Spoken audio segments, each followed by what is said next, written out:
and welcome back to the Plunge with Purpose podcast, where we talk about all things freediving in the ocean and the springs.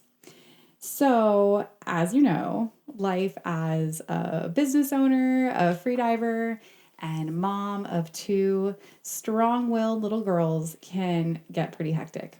So that's why it's been a few weeks since my last episode, maybe even a few months. I'm not going to look. But I have so much that I want to cover on this podcast and so much that I still have in my arsenal ready to go. It's just finding that time to sit down and record and edit and do all those things. So moving forward, I am going to be using the power of AI to continue to dive deeper into this world of freediving. That way I can keep the episodes coming and the information flowing and not have to worry so much about the constraints of, time. So today we're going to hear about the ancient origins of freediving. And the idea for this episode came from when I was reflecting on books that I've read. And the two books that stood out the most were the ones by James Nestor. And I started with reading Deep right after I got into freediving. And right when I finished that one, I read Breathe. And I'm actually not sure if I read them out of order. I can't remember which one came first. But either way, both were so packed with information.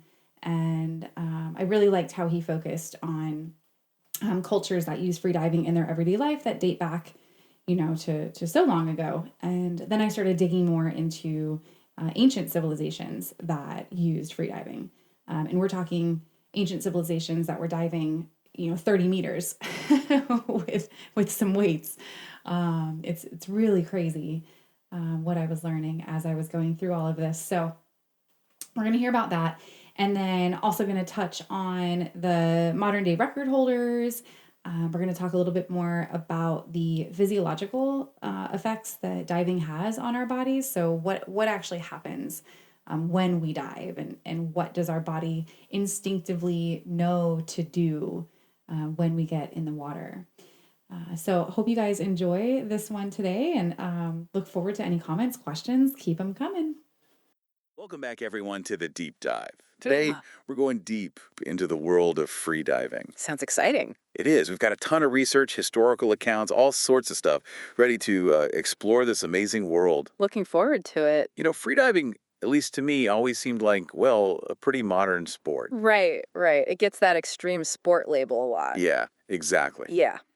But it turns out, and this is what's so cool, it's actually deeply rooted in human history. Like way back. Oh, absolutely. We're talking thousands of years. It's all about survival, our relationship with the ocean, really fascinating stuff. So paint a picture for us. How far back are we talking? Okay, so picture ancient Greece. You have divers going down 30 meters deep, no scuba gear, just weights to get them down faster. Wow, 30 meters. That's deep. What were they doing down there? They were harvesting sponges. Back then, sponges were a pretty valuable commodity. Makes sense. And they just used weights. Like what kind of weights? They called them scandalopetra. Essentially just stones, but it shows how resourceful they were, even way back then. It's amazing to think they were doing all of this without any of the fancy gear freedivers use today. Right. And it wasn't just the Greeks. Think about the Ama divers of Japan. Oh, yeah, I've heard of them. They're famous for their pearl diving, right? Exactly. Over 2,000 years of history, diving day after day, holding their breath just to collect these precious pearls. It's hard to imagine the kind of skill and resilience that takes. Absolutely. Their lives were so intertwined with the ocean. And it's not just them, You find similar traditions all over the world. Really? Like where? Well, you have the pearl divers and the Phrygians, for instance. Right. And then in the Mediterranean, there were breath hold divers who salvaged treasures from shipwrecks. Wow, so free diving was more than just getting food or resources. Oh, yeah. Even ancient warfare used divers. They cleared underwater obstacles, relayed messages, all sorts of things. So freediving is really like this window into how connected humans have always been to the ocean. Exactly. And it's not just a thing of the past. There are still cultures today who rely on freediving for their livelihood. That's so interesting. Like who? The Bajau people of Indonesia. They're often called sea nomads. Sea nomads, I like that. Yeah. They live on boats. For centuries, their lives have revolved around freediving, hunting fish, collecting resources from the ocean floor. I bet living like that for generations has had some kind of impact on their bodies. You're right on the money. Research has actually shown that the Bajau have larger spleens compared to, other populations. Larger spleens. Why is that significant? Well, the spleen plays a crucial role in oxygen storage. Ah, so bigger spleen, more oxygen, which means they can hold their breath longer. It's like evolution in action. Precisely. Their bodies have adapted over generations to this unique way of life, and they're not alone. The Haenyeo women of Korea, they also freedive for seafood and show similar adaptations. The human body is amazing. It really is. Okay, so we've talked about these incredible adaptations, but what's actually happening in our bodies when we free dive? Like, how do we manage to hold our breath for so long? Well, you have to remember, we're mammals, and mammals have this amazing built-in response to being underwater, the mammalian dive reflex. The mammalian dive reflex sounds intense. It is. It's like our body's secret superpower for surviving in the depths. Okay, I'm all ears. Tell me about this superpower. So basically, as soon as your face hits the water, your body goes into this cascade of physiological responses, all aimed at conserving oxygen. It's like shifting into power-saving mode. I see. So everything gets directed towards the essential stuff. Exactly. And one of the key things that happens is bradycardia. Bradycardia. It just means your heart rate slows down. Your body's telling your heart, hey, take it easy, we need that oxygen. Wow. So what else is happening? Well, along with the slower heart rate, your blood vessels constrict. It's called vasoconstriction, and it redirects blood flow to your core, making sure your brain and vital organs get that precious oxygen. Fascinating. Oh, and there's more. Blood also shifts from your limbs to your chest cavity. This helps protect your lungs from collapsing under the pressure. It's amazing how our bodies just know what to do. Is there anything else? Yes. Remember those Bajau divers with their larger spleens? Well, everyone's spleen contracts during a dive. Oh, right, the spleen. Yeah, it squeezes out extra oxygen-rich red blood cells. It's like having an emergency oxygen tank on board. That's incredible. So we have this combination of this reflex and these adaptations that allow us to push the limits of freediving. But how far have those limits actually been pushed? That's the question, isn't it? And it leads us to the world of freediving records. We're talking about depths that are, well, mind-boggling. Like, give me an example. Herbert Nitsch, an Austrian freediver, he holds the no-limits apnea record. Yeah. An astounding 253.2 meters deep. 253.2 meters. That's deeper than 2.5 football fields. I can't even imagine what that pressure does to your body. It's truly remarkable. At those depths, your lungs compress to a tiny fraction of their normal size. That's wild. But these skilled freedivers, like Hobart Nitsch, they have techniques and years of training to withstand those conditions, right? Absolutely. Are there other freediving disciplines where people are pushing their limits in different ways? Oh, definitely. Think about holding your breath for as long as possible. You mean just like sitting there holding your breath? Exactly. It's called static apnea. And the current men's record is an unbelievable 11 minutes and 35 seconds. Wow. And for women, 9 minutes and 2 seconds. I can barely make it past a minute. These freedivers are something else. What about those who dive using fins? That's called constant weight apnea. You dive to a certain depth and then back up all on one breath. Sounds tough. How deep are we talking? The current men's record is an amazing 133 meters, and the women's record is a stunning 123 meters. That's incredible. They're really pushing the boundaries of what's humanly possible. Absolutely. It's not just physical strength and endurance. It's about mastering the mental side, understanding your body, and having a deep respect for the ocean. So freediving, it's a testament to human history, our incredible physiology, and our connection with this underwater world. Couldn't have said it better myself. We've only just scratched the surface, though. There's so much more to explore. Oh, yeah, we're just getting started. It's amazing, isn't it, how these freedivers can go so deep? And you're right, the pressure at those depths, it's intense. Imagine this. As you descend, the water pressure increases all around you, and that pressure, well, it starts to compress the air spaces in your body, including your lungs. So the deeper you dive, the smaller your lungs get. That sounds a little claustrophobic, to be honest. It is pretty intense, but there's a scientific principle behind it called Boyle's Law. It basically says that the volume of a gas, like the air in our lungs, decreases as the pressure around it increases. Okay, so like squeezing a balloon. The harder you squeeze, the smaller it gets. Yeah.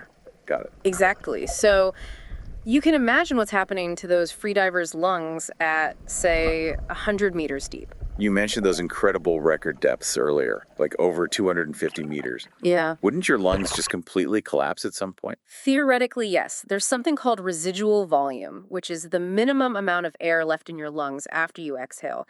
And you'd hit that residual volume at around 40 to 50 meters deep. Really? That doesn't seem that deep, especially compared to those record-breaking dives. So what's stopping their lungs from collapsing? That's where things get really interesting. Skilled freedivers, they can go far beyond that theoretical limit. They have these amazing adaptations and techniques that help prevent lung collapse. One of the key things is that blood shift we talked about earlier. Right, the blood shift. Remind me how that works again. As you descend and the pressure increases, blood from your extremities, your arms and legs, is actually pushed into your chest cavity. So it's like your body is creating this natural buffer to protect your lungs. Precisely. It helps maintain lung volume, even under those extreme pressures. It's pretty incredible. Our bodies are amazing.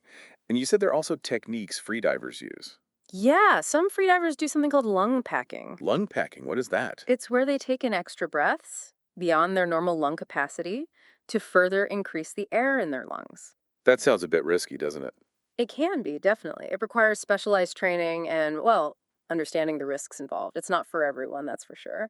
So we've got lung collapse as a potential risk. Mm. What other dangers are there for freedivers, especially at those extreme depths? Well, one concern, especially when you start getting really deep, is nitrogen narcosis. Nitrogen narcosis. That sounds intense. It is something to be aware of. Yeah. It's all about the effects of pressure on the gases we breathe.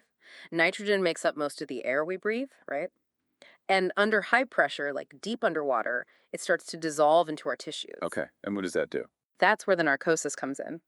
It can lead to some pretty strange and potentially dangerous effects. Like what kind of effects? Well, people describe it as feeling intoxicated. You can get disoriented, euphoric, even experience amnesia. So it's like getting drunk, but from nitrogen. You could say that.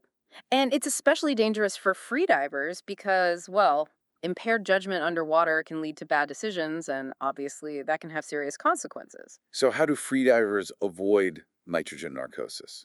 Awareness and training are key. Experienced freedivers, they learn to recognize the symptoms and they're trained to ascend safely if they start feeling those effects. It's mind-boggling what our bodies can do, Hmm. but it's clear that freediving has its risks. Oh, absolutely. Freediving should never be taken lightly. And that's why organizations like ADA International, they have all these safety protocols and rules, especially for competitions. It's not just about pushing boundaries, it's about doing it responsibly, right? Exactly. Safety first.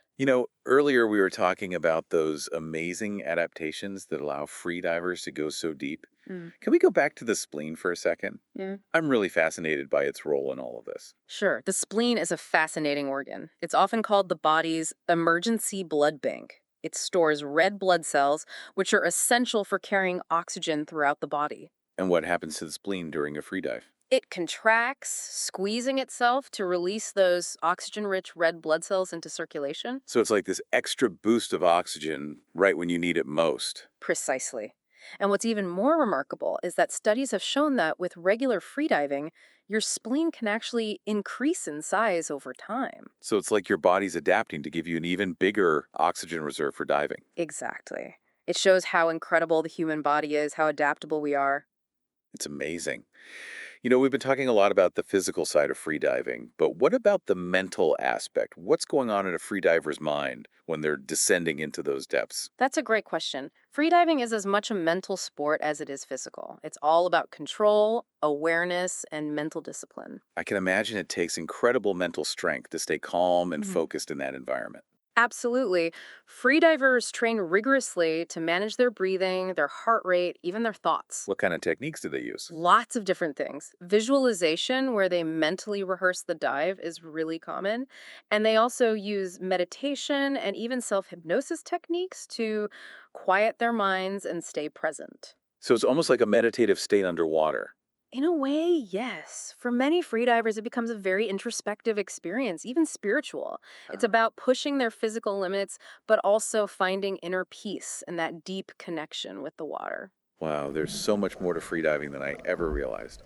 It's a journey of self-discovery, pushing boundaries on multiple levels. You got it. It's a journey that continues to evolve, too. We're constantly learning more about the human body's capabilities and the potential for pushing beyond what we thought possible. This is fascinating stuff. We're not done exploring the world of freediving yet. Listeners, stick with us. It really is fascinating, the connection between the mind and body, especially in freediving. All this talk about the mental side makes me think about the risks we discussed earlier. Does the mental aspect play a role in those risks too? Oh, absolutely. One risk we haven't talked about yet is something called a squeeze. A squeeze, what's that? It's basically a type of injury, a lung squeeze to be precise. It happens when there's a big difference in pressure between the air in your lungs and the water surrounding you. Okay, so like if you're diving down, the water pressure's pushing in and Exactly. And that pressure difference, if it gets too great, it can actually cause damage. that sounds pretty painful. What kind of damage are we talking about? Well, it can cause bleeding, fluid buildup in your lungs, even lung collapse. That's scary. So how do freedivers avoid getting a squeeze? Is it just about staying within certain depths? Depth is definitely a factor, but it's also about technique, and knowing your limits. Experienced freedivers, they learn how to equalize the pressure in their ears and sinuses as they go down, and they use specific breathing techniques to help manage lung volume and pressure. So it's a delicate balance between pushing your limits and understanding what your body can handle. You got it. And it really highlights why proper training is so important in freediving and why respecting those risks, it's crucial.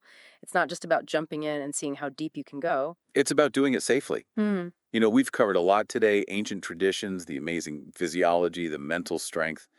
It's been incredible. But what does all this mean for those of us who, well, aren't diving down hundreds of meters? Why should we care about freediving? That's a great question.